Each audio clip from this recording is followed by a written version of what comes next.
안녕하세요, 부산스입니다. 안녕하세요. 부상스토리 전 팀장입니다. 대전공유? 대전공유 전 팀장. 네. 주제가, 이거 왜 이런 거 써놓고 가는 거야? 이거 송 팀장. 에이, 진짜 자기 지금 잊지 말라고. 뺏겼다고 지금. 자기 자리가 없다고 네. 지금. 아무튼 뭐 그게 중요한 게 아니고 실비 청구, 교통사고. 네. 이게 뭘 얘기하려고 그러는 거죠? 이 교통사고 원래 자동차 보험 처리하면 다른 보험이랑은 이제 중복으로 할 수 있는 게 없다. 뭐 실비보험이랑은 같이 이제 실비 청구를 할 수 없다라고. 왜냐면 자동차 보험에서 다 보상이 되는 거니까. 그렇죠. 중복 청구를 할 수는 없잖아요. 네. 왜냐면 이제 실비의 특성은 손해가 발생한 부분에 대해서 실제 손해액을 이제 산출해서 계산을 해서 지급하는 걸 실비보험이라고 하니까 그래서 이제 자동차 보험으로 손해가 내가 없는데 내가 낸 돈이 없는데 무슨 손해가 있냐 해서 이제 지급을 안 하는데 예외적으로 지급하는 부분이 좀 있어요. 지금 이제 머릿속에 하나 생각이 나는 게 네. 상해 입원 일당. 상해 입원 일당은 과실 여부 상관없이 나오죠. 옛날에는 사실 상해 입원 일당이 금액이 되게 높게 가입이 됐잖아요. 네, 예전에 옛날에는. 중복으로 막 가입할 수 있었죠. 그렇죠. 중복으로 막 가입해가지고 막 이거 막 20만 원, 30만 원씩 세팅하시는 분들이 있었어요. 네. 교통사고로 한 달 입원하면 월급보다 더 많아. 요즘에는 뭐 많이 가입이 안 되더라고요. 네, 요즘에는 많이 가입하기 좀 어려운 상황이에요. 네, 금액도 좀 비싸죠. 아무튼 교통사고가 상해니까 네. 상해사고니까 상해 입원 일당 있으시면은 또 청구해서 받을 수 있고 그 또 뭘 받을 수 있는 거예요? 뭐 자동차 부상 위로금도 받을 수 있죠. 부상 위로금. 네, 부상 위로금, 뭐 부상 치료비, 뭐 부상 이런 치료비. 그건 이제 그 담보를 내가 별도 특약을 가입을 해야 되는 거니까. 네네. 이거는 이제 실비에 대한 얘기인 것 같은데 네. 실비에서 뭘 받을 수 있다는 거죠? 일단은 우리 과실이 있는 전제로 설명을 드려야 돼요. 과실이 있다 나에게. 네. 예를 들어서 5대5다. 5대5, 한 6대4? 뭐 5대5는 안 돼? 5대5도 가능한데 과실이 있는 사고일 때 병원비 총액이 나오잖아요. 그 총액이 네. 예를 들어 한 100만 원이 나왔다.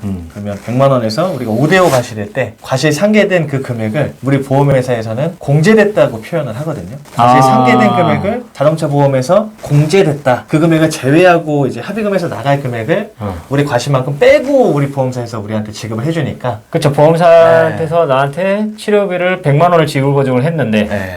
내 과실이 50%면 네, 네. 내 합의금에서 치료비 50%를 다시 가져가니까 얘네들이. 네, 네, 네. 그럼 내 합의금이 굉장히 많이 줄어들게 되는 상황이 발생을 하는 거거든요. 그러면은 그 공제된 50만 원. 그 금액을 우리가 실비에 청구할 수 있는데 그 실비보험의 약관을 보시는 분이 사실 없겠지만 저도 안 봐요. 그 자주 나오는 그 문구가 있어요. 괄호하고 자동차 보험 공제를 포함합니다. 라고 명시가 되어 있어요. 아, 그래요? 네, 그래서 그 부분을 가지고 우리가 이제 손해를 입증해내는 거죠. 그러니까 자동차 보험에서 공제가 된 부분도 실비에 그 보상하는 사항에 포함을 한다라는 얘기인 거잖아요, 지금. 내가 받아야 될 부분이지만 나의 과실 때문에 못 받은 돈도 그렇지. 우리 실비에서는 이걸 손해로 인정을 해주는 거죠. 그래서 그 부분을 활용해서 우리가 실비에다 과실만큼 발생한 치료비에 한해서 청구를 하는 건데 예외적으로 2009년도 이전에 가입하신 우리 상해 의료비, 일반 상해 의료비를 가입하신 분들은 그런 거 다 필요 없고 50%를 딱 보장해 주는 거예요. 그건 이제 치료비 전체 보험사에서 내준 내 치료비의 50% 다 보장해 주는 네네. 거고. 통원이든 입원이든 병원비 나온 그 치료비에 한해서 과실을 따지지 않고 다 보장을 해주는데 이게 없어진 이유가 손해가 너무 크니까. 아, 그치.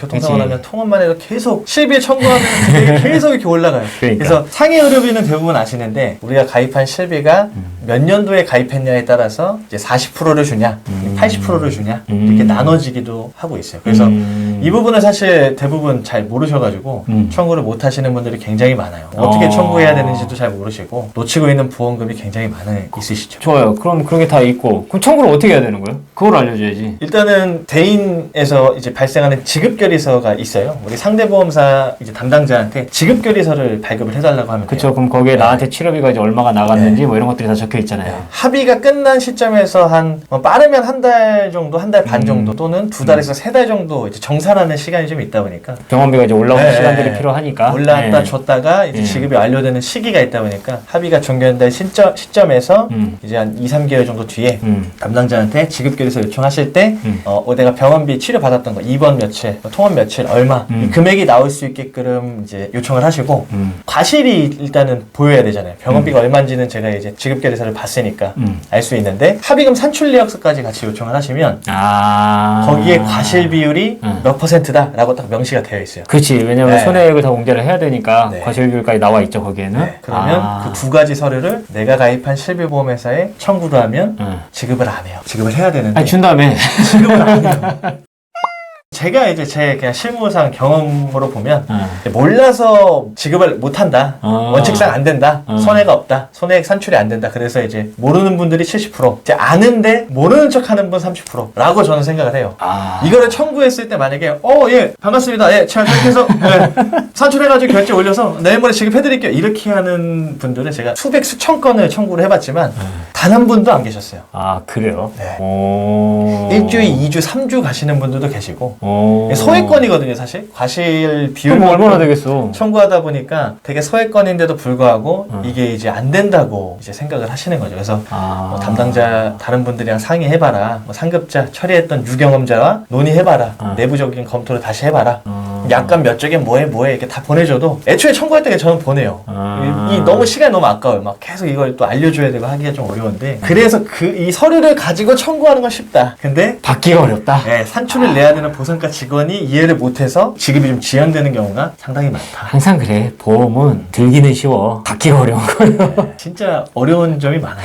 결과적으로는 받는 건 어렵지만 피 터지게 싸우면 받는다. 줘야 되는데 이제 모르니까. 왜 그래서 보험사는 이 소비자들과 맨날 싸우려고 그러지? 희한하네. 근데 주면 되잖아요. 근데 제가 봤을 때는 안 주려고 하는 건 아니에요. 대인 담당자들은 그럴 수 있지만 일반 보험에서 장기보험에서 나가는 이런 실손보험이나 정액형으로 가입되어 있는 암진단 이런 것들은 사실 뭐 상품화 실적과는 크게 관계가 없어요. 근데 몰라서 진짜 청구를 해도 안 된다고 하는 분들도 많고 이러니까 사람들이 보험사 하면은 전투적으로 변하지. 불신이 있는 거죠. 불신이 생기고 네, 보상받으려고 가입했는데 네. 보상을 안 되고. 네. 근데 이건 사실 보험사가 잘하는 건지 잘못하는 건지 모르겠는데 이런 이미지는 좀 바꿔야 될 필요가 있다라는 생각은 좀 들어요. 보험사가. 물론 선의의 피해자들만 있는 건 아니기는 해요. 네. 약간의 악의적인 피해자들도 있기는 한데 아무튼 결과는 내 과실에 있는 사고에서 내 과실비만큼 이 자동차 보험 내 손해 배상금에서 공개가 된 그 치료비는 내 실비에다 청구를 해서 또 받을 수가 있다. 결론은 그거네요. 네. 뭐 가입 시기에 따라서 조금 뭐 다를 수도 있고 뭐 그건 좀 약간의 네. 개인마다 차이가 네, 좀 있을 맞아요. 수 있으니까. 가입한 시기에 약관에 따라서 어떤 병원은 또 안 되는 경우가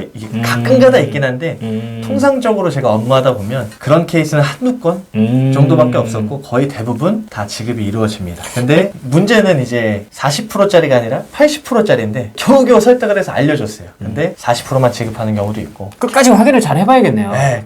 대부분 근데 소비자들, 가입자분들은 청구하면 나오는 게 단 줄 아는데 이런 사례는 좀 드물긴 하지만 더 주는 경우도 있고요. 실수로.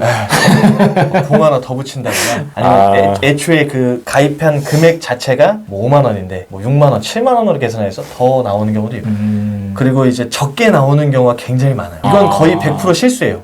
네, 거의 실수인데 왜냐면 덜 준다고 막 보험회사에서 야 더 나갈까 덜 줬어 막 이렇게 해서 칭찬해주고 좋아하지 않거든요. 그렇지. 그러니까 담당자가 나중에 문제 생길 수도 있고. 아마 졸았을 거예요. 네, 아마 피곤해서 너무 청구권이 많으니까 오타 네, 나오고. 뭐 하다가 이제 졸거나 뭐 실수를 했을 텐데 그런 부분을 대부분 잘 몰라요. 가입자들은. 그러니까 결과적으로는 이 보험 소비자, 보험을 가입한 사람들 스스로 꼼꼼하게 이러한 정보들을 모르고 아무것도 모르면 뭐 챙겨 먹는 거예요. 결과적으로는. 근데 계속 저희 같은 이런 정보들을 주는 채널들을 많이 보시면서 공부하시고 알아보시고 직접 청구도 하시고 이렇게 해봐야 그리고 내가 얼마를 받을지 이런 부분까지도 스스로 다 계산을 해봐야 내가 누구 손을 빌려서 하지 않는 이상은 그렇게 할 수밖에 없잖아요. 그래야 내가 제대로 된 보상을 받는 거잖아. 이게 이전 영상과도 연결이 될 수도 있는 게 아까 이제 다이렉트로 하는 게 좋냐 아니면 설계사한테 해야 되냐 이런 선택을 말씀을 드렸었잖아요. 가입한 담당 설계사한테 물어봤을 때 자동차 보험 사고가 났는데 나 이거 실비 청구하고 싶다 했을 때 에이 안 돼요. 무슨 자동차 다 나왔잖아요. 그러면 이제 그 다음번에 다이렉트로 가셔야 되고 그 설계사 이제 다시 안 보면 되겠네. 그렇죠. 나도 아는 거를. 네. 근데 아니 보상 스토리에서 이렇게 얘기했는데. 근데 이게 또 보험 설계사분들한테 굉장히 미움을 살 수 있는 발언이기도 한 게 이 오해는 또 풀어야 되는 게 자동차 보험이 사실 이 수당 구조로 따져봤을 때 설계사분들이 사실 이게 생업이니까 어떤 뭔가 대가성이 있어야 되는데 자동차 보험은 사실 설계사 수당에 큰 영향이 없어요. 아 수당도 네. 적고. 너무 적고 한 번 나오고 끝이고 일은 똑같이 해야 되고 하다 보니까 이제 그러니까 이런 걸 잘 모르는 분들이 정상이지 이걸 모른다고 당신은 왜 몰라? 왜 당신은 왜 설계사 맞아? 이렇게 하실 필요는 없다. 자동차 보험을 조용히 만기 때 그냥 다이렉트 하시면 된다. 딴 사람한테. 뭐라 하지 마세요 제발. 이거 뭐라 해가지고 자꾸 뭐 저 전국에 계신 설계사분들 빨리 욕하세요. 이게 어떤 포커스의 영업을 하시냐, 그러니까 가입자 중심의 영업을 하시냐, 아니면 뭐 상품 중심의, 보상 중심의 영업을 하냐, 영업의 차이이기 때문에, 네, 뭐. 근데 또 이제 설계사분들도 저희 보상스토리 채널을 보시는 분들이 많이 있어요. 네. 그리고 궁금한 게 있으면 저한테 이제 물어보시는 분들도 계시고, 뭔가를 안다는 거는 좋은 거예요. 내가 이걸 배운다는 거는 나한테도 좋겠지만, 내 주변에 있는 여러 사람들한테 또 도움을 줄 수가 있는 부분이거든요. 그럼요. 그러니까 한번 열심히 공부하시는 건 좋은 것 같습니다. 그럼 오늘도 여기까지 하시죠. 네. 오늘 영상 여기서 마치도록 하겠습니다. 감사합니다. 감사합니다.